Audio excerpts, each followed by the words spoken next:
The truth finally leaked as we have a massive Los Angeles Lakers trade update surrounding one particular center.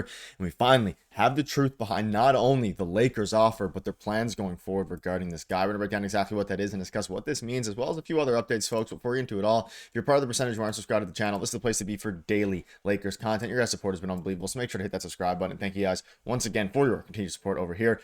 Ladies and gentlemen, a lot to go over today. And of course, we've been talking about Walker Kessler a lot. And now that the NBA season, the NBA Finals is officially over, talks are going to start to ramp up. The draft is just around the corner. And of course, trade rumors are going to start to pick up and escalate here. And we have a brand new report surrounding Rob Pelinka and, of course, Walker Kessler. And this came from a Utah Jazz reporter here. So it's going to be very interesting. You want to stay tuned to the end. We also have some other updates. But you can see this here. The Lakers reportedly have made a trade offer to Walker Kessler, the young big that they need. The Lakers have not given up their pursuit of this young big man. We've been talking about him a lot because there has been a lot of smoke surrounding Walker Kessler. And whether that be from the Lakers side, the Jazz side, of course, we know dating back to the trade deadline they were going for him, even last offseason, all these different things. Lakers still need a center, and I do ultimately think they're they're definitely going to get one, but to the level of which they get one is a question. Is it going to be a Daniel Gaffer type? Is it going to be a Nick Claxton type? Or will it be a Walker Kessler type? You can see this here. The Lakers will begin their offseason journey this week with the 2025 NBA Draft. The Lakers have the 55th overall pick, but of course, for us, the focus is on Lakers fans. The focus is on the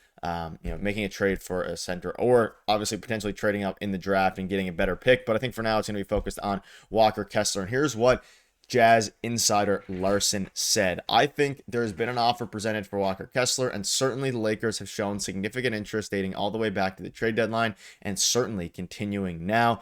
This was from and also from Nelson Espinal of the Lakers, Los Angeles Lakers on Sports Illustrated, and him being their future of the center, their future, the center position. It's weird grammar there. Giving up multiple picks to get there. That is on the table right now. I don't know if the Jazz take it. Certainly they haven't so far. So for the first time, we have the offer leaked, which is, of course, multiple first round picks on the table for the Utah Jazz center in Walker Kessler. And this is very big news because there's been a lot of reports about how the Lakers are actively pursuing Walker Kessler. There's been some rumblings out there that the Lakers are going not necessarily all in, but going very deep in negotiations with the Utah Jazz and Danny Ainge to get, of course, Walker Kessler. And now, according to a Jazz insider, what's on the table right now is giving up multiple picks. Now, you have to also consider Lakers don't have multiple first round picks. So you have to assume this is, let's say, Dalton Knecht, their 2031 first, but also pick swaps, which we would consider also here, I assume, as first round picks. So it is a very interesting framework, and I'm very curious to see if you guys want this deal to be done. Now, of course, I covered it in a video yesterday,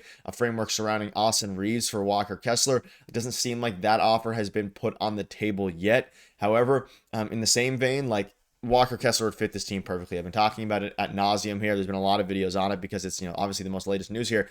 Multiple picks have been on the table. Now, he doesn't say multiple first-round picks. Now, Lakers could give up a couple second-round picks, things like that. I think in order to get the deal done, I was pretty adamant about it yesterday. They're most likely going to have to give up Austin Reaves in any trade for Walker Kessler. But at the same time, their offer right now excludes Austin Reaves. And Austin Reaves has been very vocal about wanting to stay in Los Angeles, wanting to build around Luka. And there's been a lot of different, hopefully a lot of chemistry built, of course, throughout the offseason. A lot of different things regarding building that chemistry that Austin Reaves has spoke out about, which we'll dive into a little bit later in the, in a video this later today.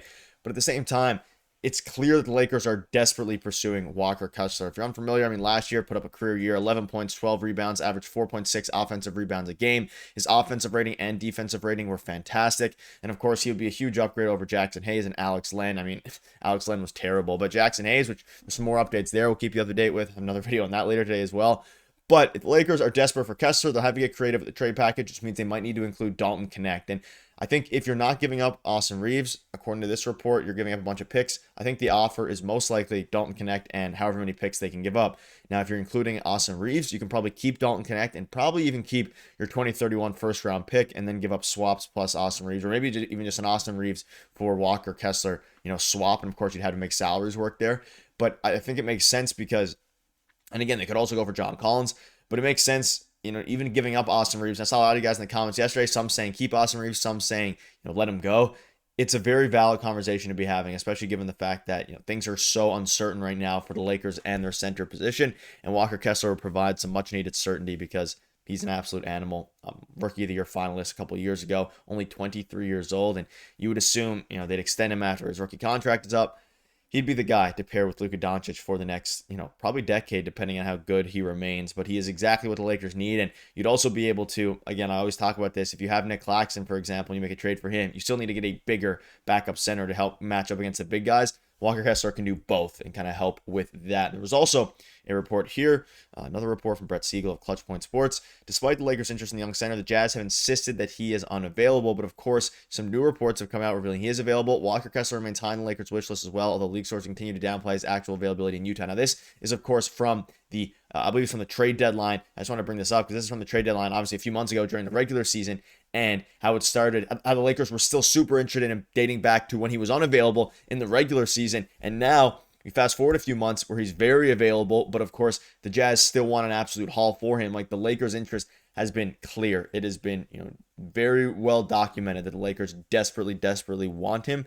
And it's going to be up to them to decide if A, it's worth giving up Austin Reaves, and then of course B, if, how many picks they'd want to give up for the center. Because you look at the depth chart, again, they don't have a center at this point. I mean, Jackson Hayes, he's going to be commanding some money in free agency. Maxi Kleber, they're probably going to use him in a trade. In any trade that they do, Gabe Vincent, his future's up in the air as well. And assuming you get rid of Gabe Vincent in his trade for a center, you need a backup point guard. You also need a backup, or I guess a point of attack defender. There's a lot of things that you need here, and the Lakers have a ton of holes. And in order for them to fill that, you need to use some of your assets, use some free agency, money, which they don't have a ton of, but it's going to be interesting there. So let me know down below what your thoughts are on this. We finally have an update on the trade offer. Right now, it's multiple picks. Doesn't say first or second rounders. I would assume that 2031 first round pick is absolutely on the table, but the Jazz are holding out to see if they get a better offer. And of course, if the Lakers will maybe give up Austin Reaves or something like that, because you'd assume Dalton Knecht and all the picks that they have is on the table at this point, because it would be a surefire upgrade and also surefire replacement to what has been a